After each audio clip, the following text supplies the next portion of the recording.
Troll பண்ணாங்களோ யாரெல்லாம் வந்து விஜயை வந்து திட்டினாங்களோ பேசினாங்களோ பத்திரிகையாளர் எல்லாருக்கும் நம்ம மறுபடியும் திருப்பி பதிலடி தரணும், அவங்கள வச்சு செய்யணும், அவங்கள ட்ரோல் பண்ணி கலாய்க்கணுங்கிற அளவுக்குலாம் பேசிக்கிட்டு இருக்காங்க.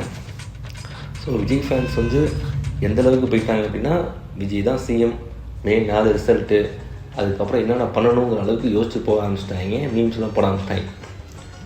இப்போ எதிர்கட்சியில் யார் வரணும் யார் வரக்கூடாதுங்கிற அளவுக்குலாம் தாய்க்கிணறு வந்து பேச ஆரம்பிச்சிட்டாங்க.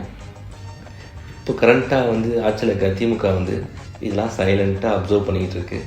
திமுகவில் இன்னும் சில மீம்ஸை இறக்கிட்டு தான் இருக்காங்க.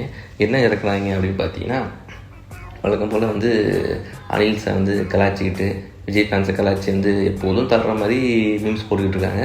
மே 4 தான் தெரியும் என்ன நடக்க போகுது அப்படின்னு. பரவலாக வந்து இப்போ வந்து என்டிக்கு நாம் தமிழ் கட்சி வந்து அவுட் ஆஃப் த ஃபோக்கஸ் மாதிரி அவங்க பற்றி எவனுமே பேசுகிறதே கிடையாது. அதிமுக பற்றியும் வந்து பெரிதளவில்